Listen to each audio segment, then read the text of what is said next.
That's surprising to me. It shouldn't be as loud as people are saying. Alright, well, I missed the start of the... Still might be quiet. I threw off on a 1-1. Prison player doing the old school strat. Not even bothering to take damage, just playing it safe. Stu doing the Martin strat, where you have to kill off... Yeah, you kill off Donkey while taking the barrel to the Kremling, which is called the quick swap. Lets you save like half a second. Most of the time saving that is walking with a barrel as opposed to throwing it immediately. 1-2 is an underrated scary level in tournament setting because it's very easy to just clip the edge of one of the corners and end up falling to your death. So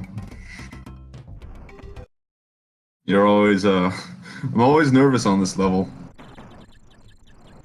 The ropes at the end here aren't too tough. You actually don't want to jump as early as possible. You actually want to delay your jump a bit to save time. Because you have more speed in the direction you're trying to go at that point. The top rumble is a tricky level. It features crawl spaces very heavily, and crawl spaces are very annoying to get through. What you have to do is you have to hold down while trying to jump through them, and press Y when you're over halfway through them. Is the lightning in the background random? I swear to God, dude. Lost my train of thought now. And yeah, there's 2 crawl spaces at the end of the level. You don't need to zip through. You can just jump through them normally. Alright. On to coral capers. Considered how many snakes are in this level? Enough.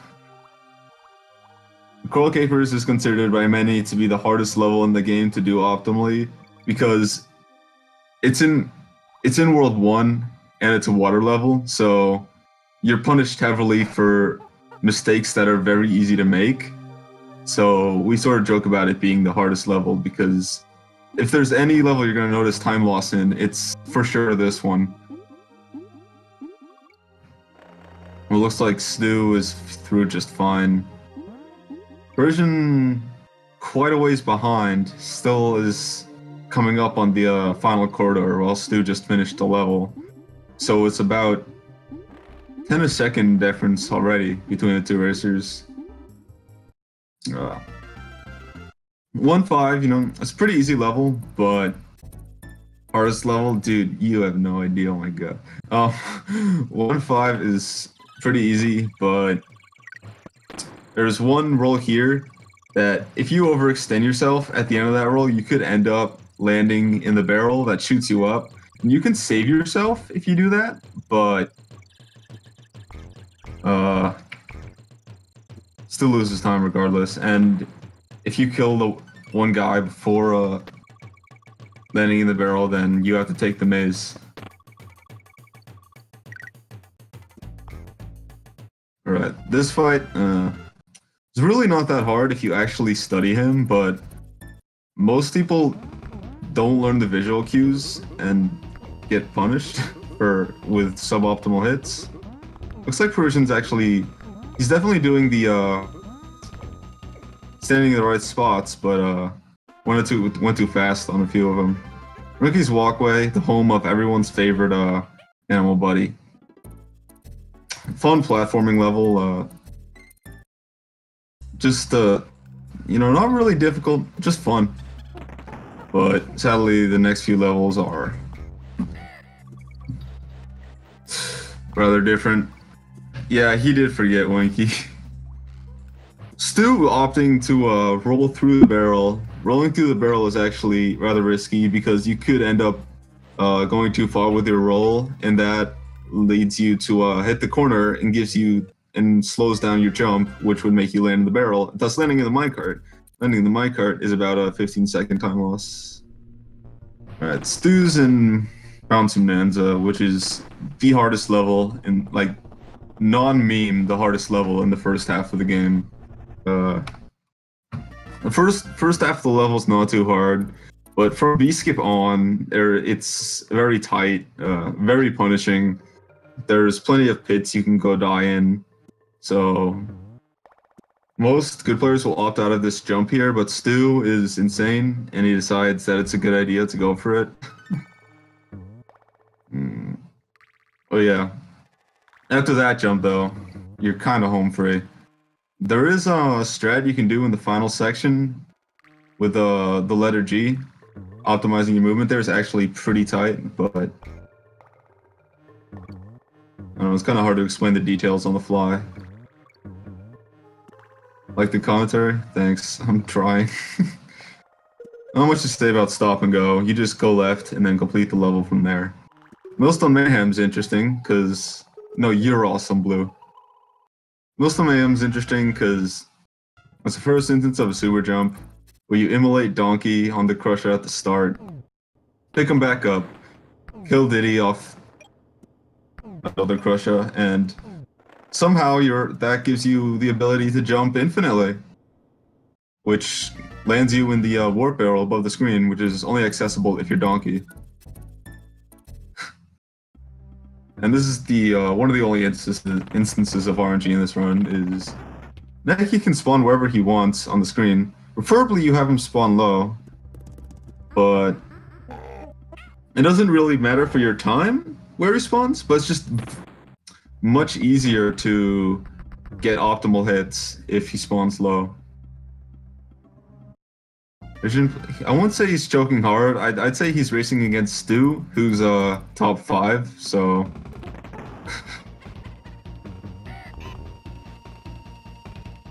And you have to consider there's a 5-minute difference between the PBs of these two runners, so... That is a good picture, Ash. A very good one.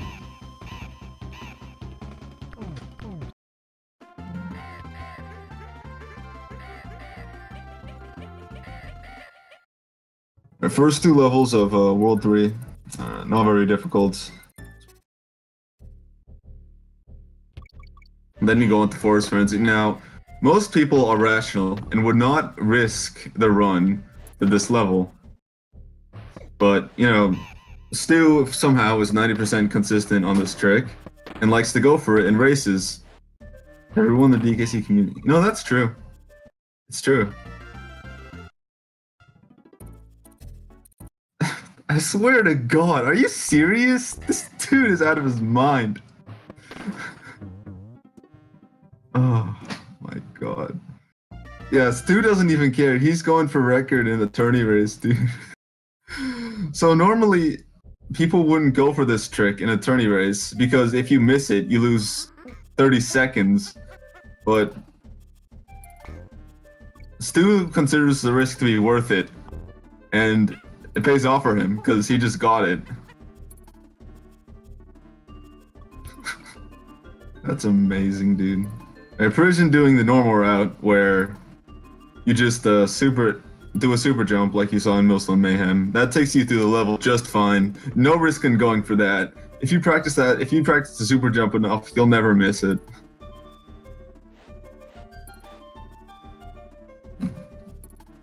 Okay, you're under 3 and 1. Well, peace out in the chat if you got him.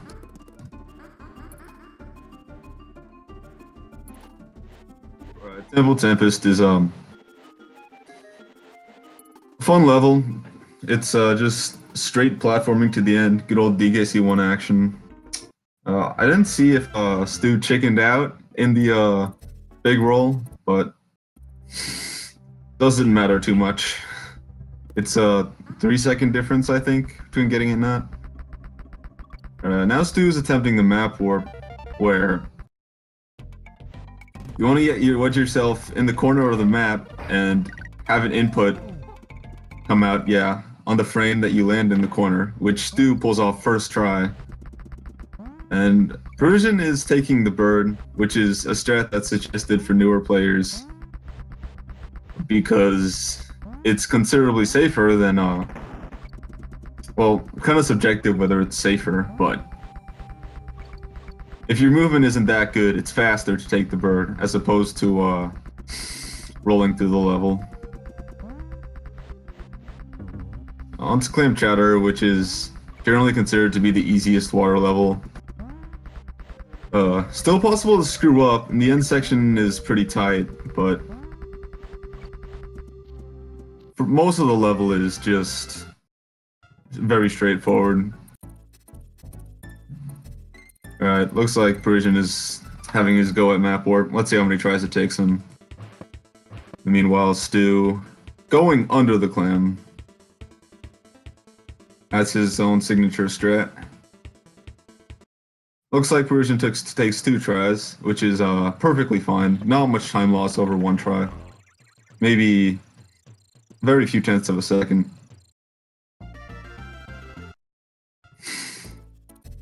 Alright, Stu's on to the B boss. This boss is, well, I don't want to say it's the hardest boss, because it's not. Nikki 2 is, but like, if you're not playing like, if you're not doing things like completely optimally, then sure, this is one of the harder bosses.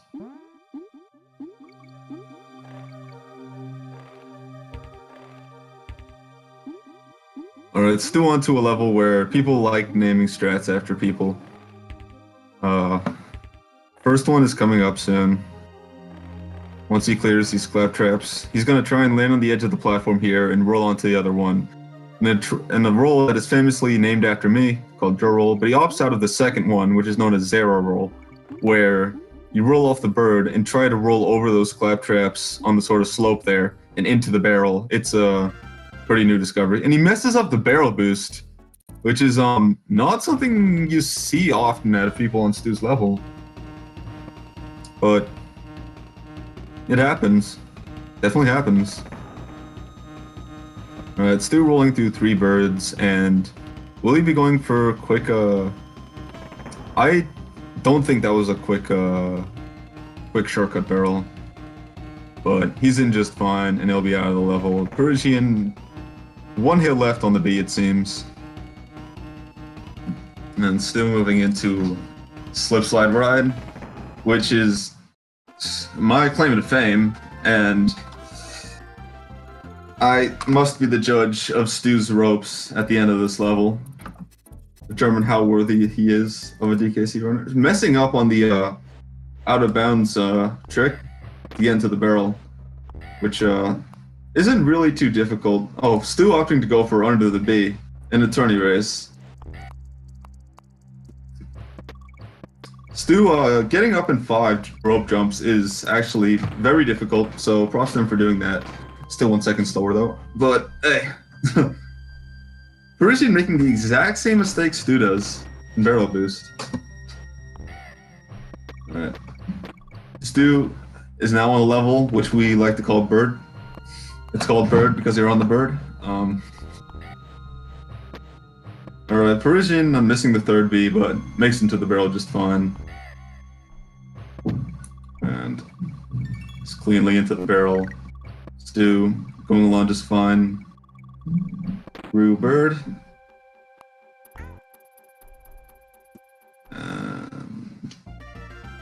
From here on out, he's pretty safe. Yeah, if you lose the bird and bird, you're finished. No question about it. Alright. Parisian taking the rope jump extra safe to get to out of bounds. Oh, he goes for the strat too. Gets it first try. Stu, Croc in, and Croctopus Chase is a very slow level, but you actually want to be like, despite how boring the level is, you actually have to pay close attention so that you're cutting your corners as hard as possible, which is actually really difficult, because due to the length of the level, the chance that you end up just getting bored and stop caring about what you're doing is very high. So it's, you know, very deceptively hard, just simply due to its length. And the mistakes you add up, like, the mistakes you make add, you know what, I can't speak English. Mistakes you make add up. My brain just mushed 2 thoughts together into one.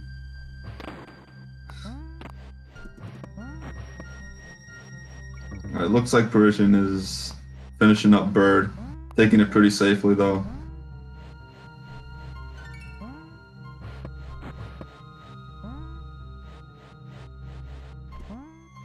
Yeah, bird without the bird is rather difficult. I remember as a kid, like, not knowing there was a bird, yeah. Hated the level. Persian player also went to Crux, so for the first time in a while, they're both in the same level. But if the pace between the two runners continues as it's been doing, then this is probably the last time they're going to be in the same level. Until maybe K-Rool.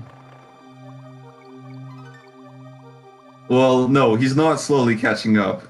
It's just Croctopus is that long.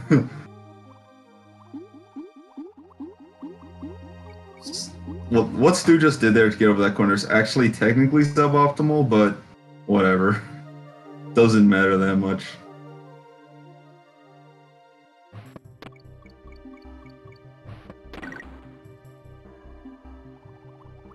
Stu finally leaving Croctopus. It's all into Torchlight Trouble. Torchlight Trouble being one of, if not the most difficult level in the game. Looks like Stu's gotten hosted by one person. I mean, by someone for one viewer. And making a few mistakes in the midway of Torchlight, but hasn't taken damage or died, which is good considering the difficulty of this level.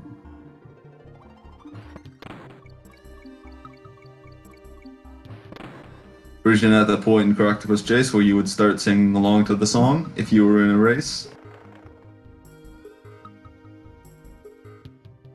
Alright, Stu. Going for RBR SGR, which is notorious for its extremely difficult setup, which Stu promptly fails, yeah. So, RBR is actually more than a frame wide. We like to joke about it being 7 frames wide, but really it's maybe it's like 2 to 4 or so, but yeah, hitting the frame itself is not too difficult. Setting it up is pretty much just as big of a window as hitting the frame, so makes it pretty much as hard as any other frame, despite its despite the window being larger. But Stu does level perfectly fine without it.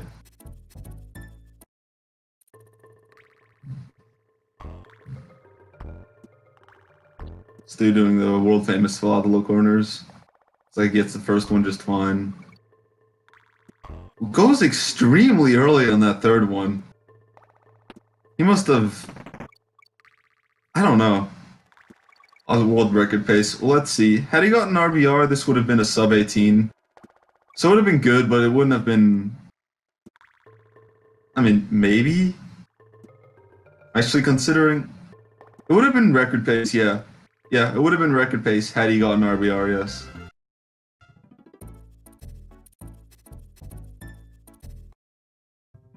Still opting for the damage-less version of ODA, which is considered by only me and him to be an easier version of the strat.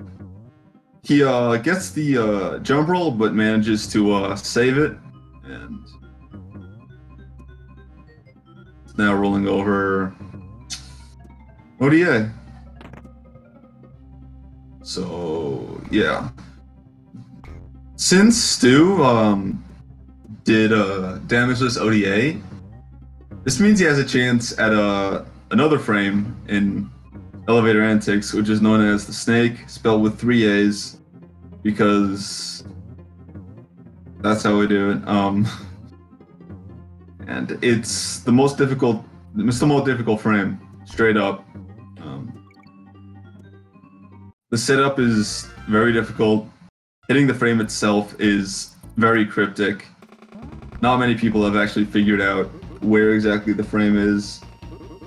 But Stu, unfortunately, is early, and that's going to cost him quite a bit. Surprised he goes for the ledge roll after missing the snake. That's pretty terrifying.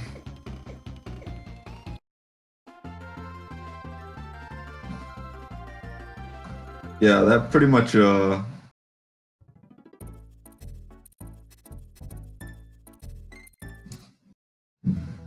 finishes Stu's chances at record, but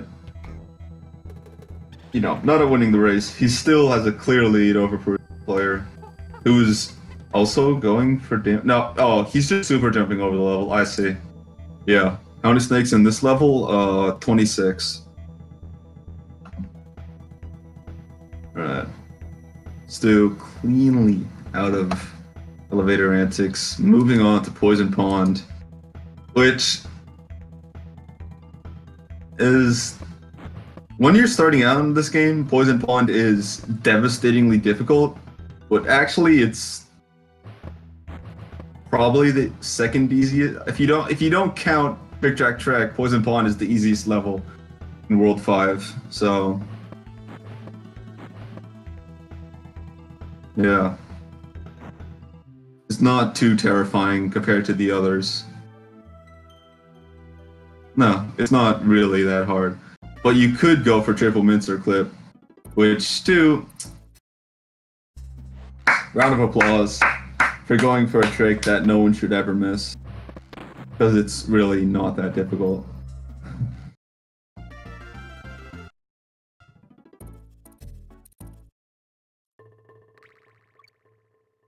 Alright. So Parisian is now in elevators tally. He will not be going for the snake. Or, oh, what's going on? Is he? Wait, is he just super jumping? Oh, he's just super jumping. I thought he was going for the snake, dude. Whoa, I'm sorry. Looks like Stu actually gets the jump roll in MCM, which is pretty risky, because if you're late, then you're dead. But most people like to time it early, because that gives you the highest chance of surviving. Hopefully Stu does not die twice in this level. There has been a disproportionate amount of good players dying twice in this level in this tournament so far, so let's hope Stu can break that curse.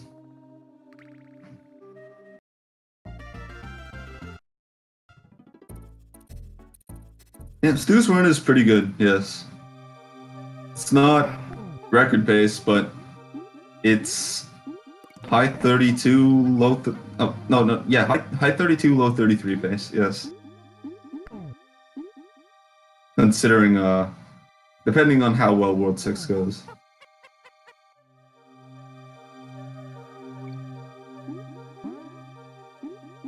Yes, 34 is definitely possible. 10 seconds off record, but record had perfect lotto in World. This is well over 10 seconds off record. I don't know where you're pulling your data from.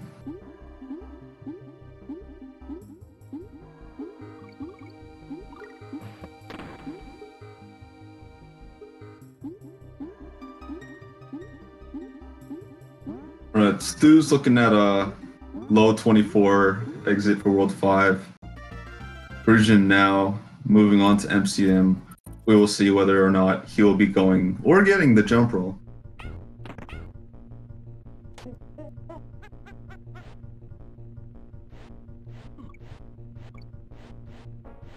Oh! He fails the rolling in air glitch, which most of the time when you feel that, you don't really know why you did.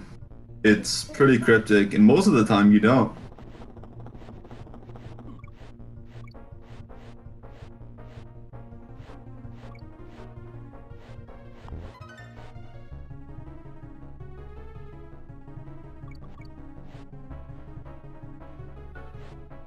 Alright, Stu with a pretty decent time at a World 5. This still has potential for... It only has potential for a 32. Yeah, I'm just trying to refresh my memory on what good times were back in the day. This can definitely still 32. Considering he gets full lottery in this world.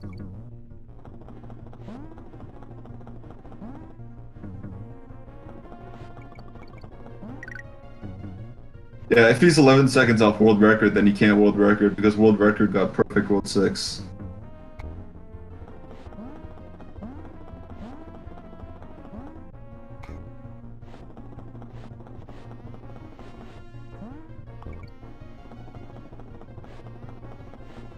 Looks like Stu's going for creme. Is he gonna get it? No, it's quite late. That's fine. He still has another chance.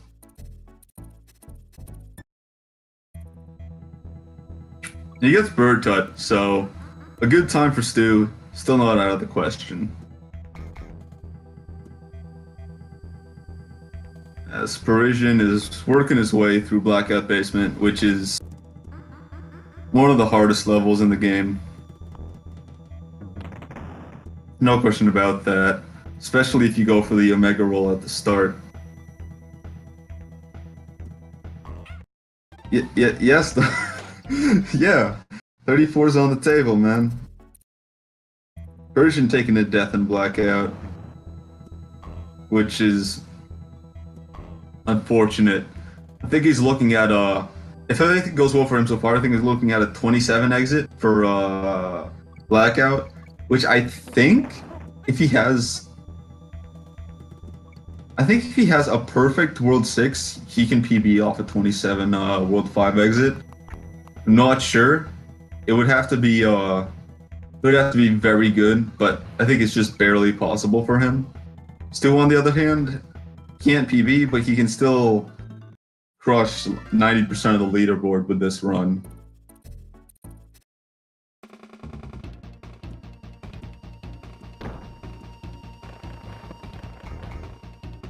Getting through. Oh, that's very unfortunate. So that damage is actually a lot bigger than it looks like, because that means Stu cannot go for the Misty Mind's super jump roll, and that loses him.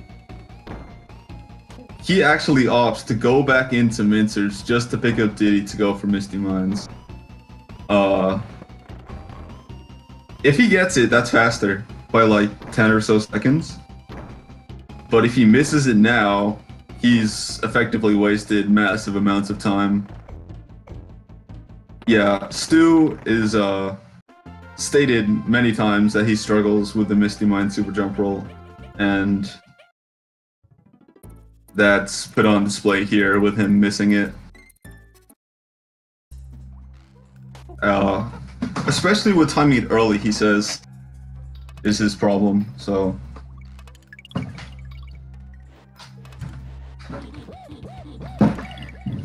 It's not really YOLO, he was just looking for to play as optimally as he could, regardless of the mistakes he's making. True YOLO would be going for the old school jump roll.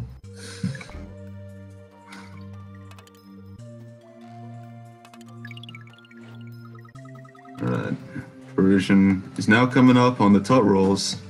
So we'll see if he can get anything out of it. Opting out of Crim. Well, I'm not sure if he ever goes for Crim.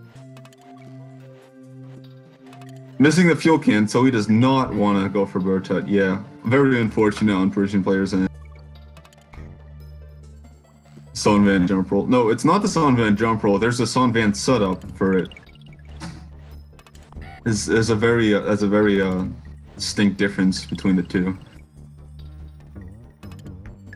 I know that Son Van super jumped over ODA.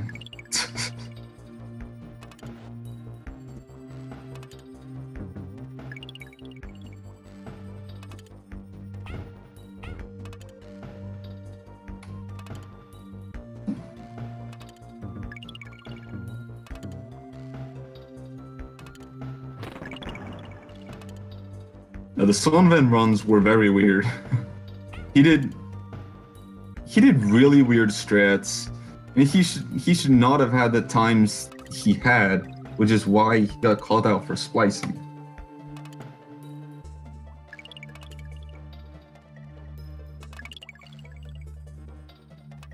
Well, if you're going for Bertut, but you miss the fuel and you hit the frame, once you land back on ground, Diddy will do the failure animation, and which kicks you out of the level.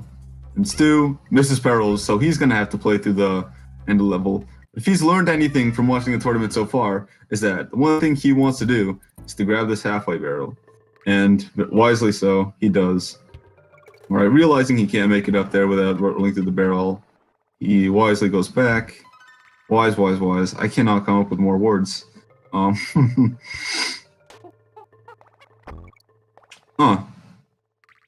Just misses out landing on the edge there. That's very odd. You can miss. Go follow with lore. Alright, listen to follow. I trust him more than I trust myself.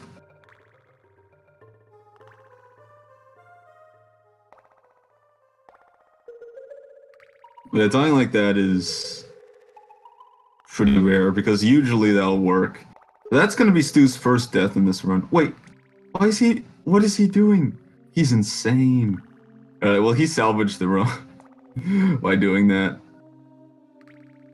Trust Follow more than you trust Stu?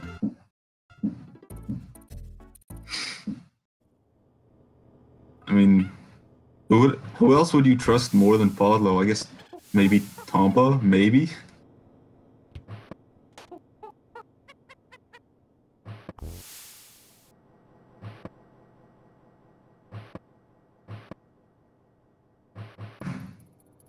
One minute 44 away from world record. Well, maybe he can get fake credits skip and get that record.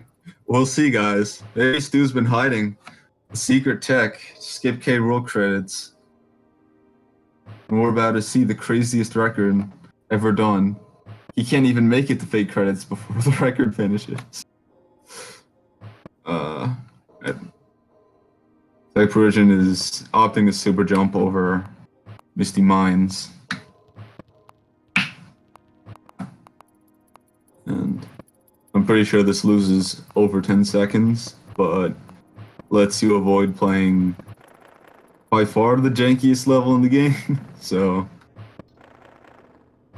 quite possibly he could be saving time by doing this. Alright, well, record's out of the question, guys.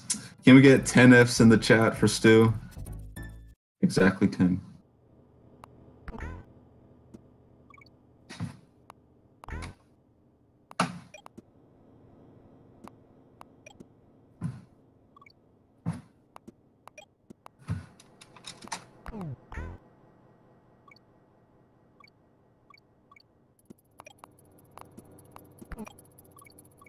That's definitely more than 10. You're all banned.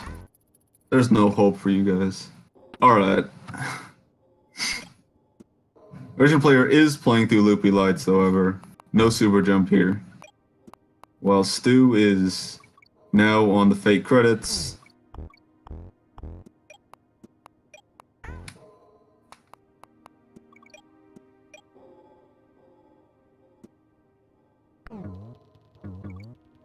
Well, actually, if you count the people who just wrote F, there's 10.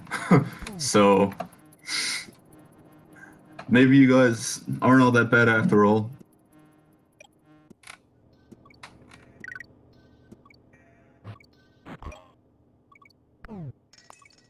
The end? No, it's actually a prank, dude.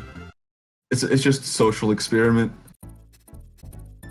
See, that's why they made this game, actually, to see who would get debated by the fake credits. That's the whole purpose of this game. Then some losers decided that playing it fast would be a good idea. Alright, Stu's done with a 33:58. Congrats to him. He's gonna be the winner for tonight. Well, Parisian player is now on the Perils jump roll. And he's early, so one of them was early, the other was late. Let's see how Parisian handles the rest of platform perils.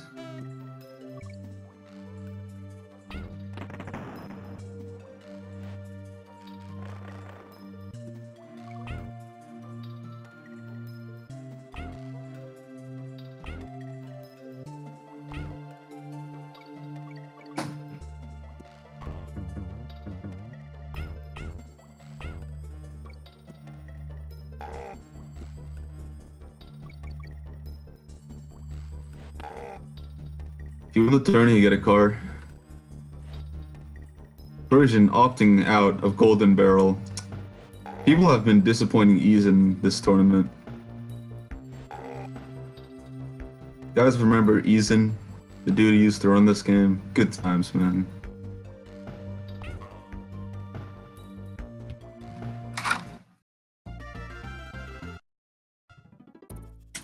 It looks like Parisian is about on pace for a 38. He's only about a minute or past slower than his PB, so not that bad of a run for him considering what his PB is. Now you just put your bananas in the freezer. Along with your bread.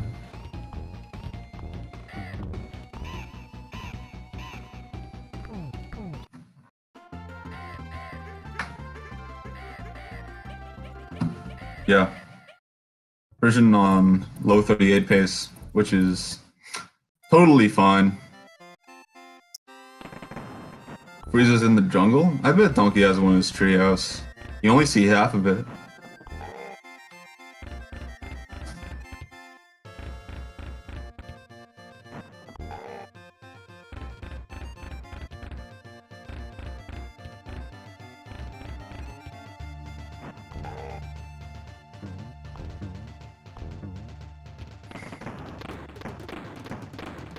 Oh, is Persian gonna slap that on the cannonballs? Yeah, with that roll, I'm just thinking, does DK have electricity? Yeah, isn't there like a... I mean, he has like a boombox in the intro, dude.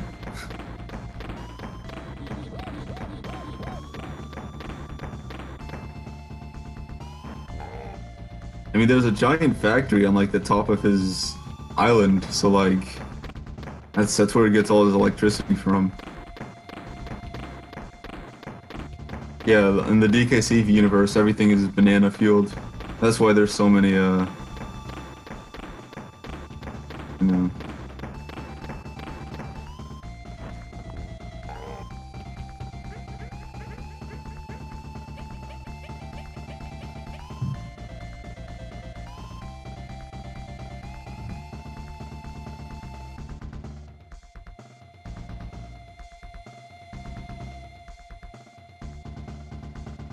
Mitochondria is the powerhouse of the cell. I too took middle school biology. Is the factory a sweatshop? What? I don't know, man. I haven't took that deep.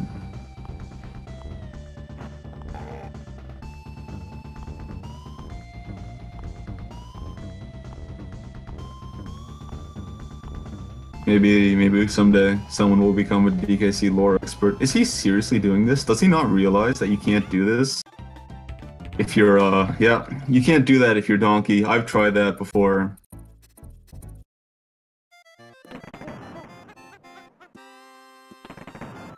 That's unfortunate.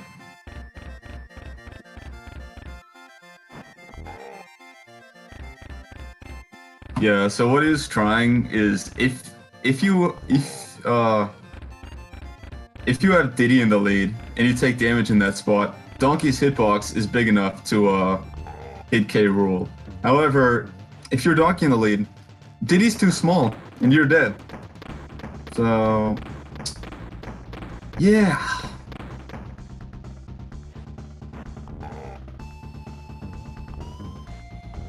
Yeah. The TAS uses that strat because timing ends on the final input. So this match is going to be going on a little bit longer than anticipated. It's alright. Respect Parisian for continuing to go on despite the very unfortunate death he just took, which is virtually the equivalent of having to play Croc Twist twice.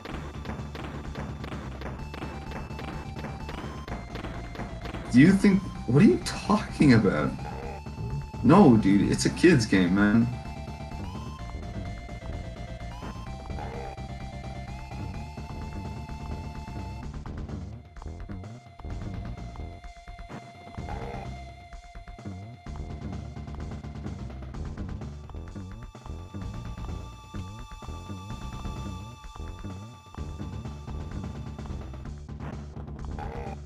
What I want you to think? Man, I'm not ready to dig this deep into the lore. Alright, Parisian player finishing up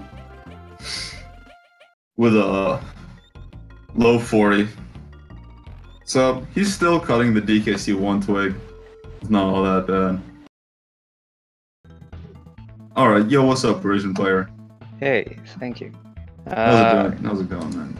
Yeah, I should have been a lower 38, but I was really sure that when you were on the corner, on the left corner, you just could let go and it was okay. And I did that so that I could like dot down and press my timer at the same time. Because on my emulator, I don't have the... on SNES GT, when you're not on the emulator, the inputs are not working. So it was to have a more accurate dot down thing. So that's why I died, but it was going to be like a 38-15, I think. Yeah, I was going to be a low 38, but unfortunately, you had a Donkey in the lead as opposed to Diddy, which cost you. Yeah, it's very weird. It's not too bad because I lost anyway, but good to know that you have to be a bit more, not totally on the corner, a bit more to the right. It's very weird. Yo, good game, Parisian, by the way. Thank you. Yeah, it was a decent run until I was +2 after Word 4. And then yeah, Word 5. I don't understand why I didn't get the roll thing in Minecraft Madness. Yeah, you failed that. I didn't quite see why you failed that. Most of the time, I really just do not know why. Pretty enigmatic, but I was not too much on the right, so. Yeah, it's usually what does it if you're too far right when you start your run into the card, but. Yeah, no, I was still at the beginning of the light. Like I'm aware of that and I'm careful. So yeah, not sure. Then yeah, I have a stupid death in Bob, but that's my fault. Yeah, death in Bob, yeah. And then I mean Word 6. Yeah, Parallels was not good. I was a bit scared also. In practice, my loopy went good, but not this time in Parallels. I got hit and I had to finish with Donkey, so that was not good. Yeah. But yeah, I'm really sure that with just slight practice, my PB is so free. Yeah, because considering that you died twice and you super jumped over a ton of levels, if you learn those levels and improve your consistency, then you could get a 36 for sure, at least. Yeah. I just my objective of the tournament is just to get a PB, even if it's very small. But I think it might be time someday to learn Misty, because yeah, super jumping above Misty is not great. Or like maybe like at least trying to learn also the frame on it, and if I don't get it, then to do the load normally. Mm-hmm. But yeah, also I don't know, compared to the players who are also 37 something, my Word 1 and 2 look really bad. I don't know, like there's one of my opponents, he has a 38, and the thing he's splitting time after Word 2 is a 657, which is better than my sum of best after 2 splits. So I'm like, yeah. Well, obviously, if you want to improve your split times, just head over to the IL leaderboards, try to figure out where you're losing the most time. He's definitely not wrong with that. That's how I did it. For sure, it's a great method. It takes time, and I'm more focusing on something else currently. So. Fair enough. That's fun. Yeah, unfortunately with me, when I tried doing that, it turns out I lost the same exact amount of time on like every level. So I was like, man. If you're losing time everywhere, then it's like, oof. All right, Stu, your run was on pretty good pace for a long time there. Yeah, we got Forest Friend to start off the run, which was really nice. Kept me from having too much nerves once I hit that. Felt nice and clean after that. Didn't hit RBR. That's fine though. Got the damage to Sodier, but no snake. Yeah, that's gonna have been. But I love you so much for going for this. I got to put on the show for the fans, right? Yeah, so, man. It's a cool trick. Saves 13 seconds if you can get it, but not this run. Oh well. I actually got MCM. I don't usually go too hard for MCM, but I actually gave it a second attempt and boom, nailed it. Yeah, so that's pretty cool. I was surprised you went for it at all. Yeah. And then didn't get Creme, but got Bird. And then I took damage at the end of Min-Series. That made it a little awkward for Misty, but I thought you weren't gonna go back and get a barrel, but you did. Yeah, I gotta go. No one likes Misty, so awful level to play through. I'm pretty sure it's still ever so slightly faster to get it, even if you do that. Yeah, oh for sure. That's definitely. Yeah. So that was a pretty good run. I was pretty happy with it. I didn't really go for any safe strats. I pretty much did my normal route. Yeah, so that's how you want to play in tournaments like this, you know? Yeah. You just want to make sure you don't die. Hit as many frames as you can. That's what it's all about.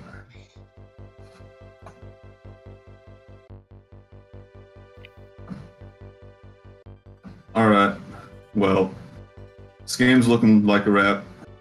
Yep. The word on the street is that Link to the Past Randomizer Daily will be on Speed Gaming 3, and the Ori Rando will be on Speed Gaming 1 starting at 10 p.m. So if you guys want more speedrunning action, those are the places to go. There will be more Donkey Kong Country speedrunning action later tonight at 10:30 p.m. right here on Speed Gaming 2. It will be Dad Loves Beer versus Fodlo 23. So stick around if you want to catch that. Otherwise, hope you have a good night, and it's gonna be it. Thanks, Joe, for coming in last minute, by the way, for the commentary, and thanks to Speed Gaming for helping host all this stuff. It's pretty awesome. Yeah, man. The amount of work that goes into hosting all these tournaments at the same time. It's honestly very impressive. Okay. Catch you guys later. Especially concerts. Bye.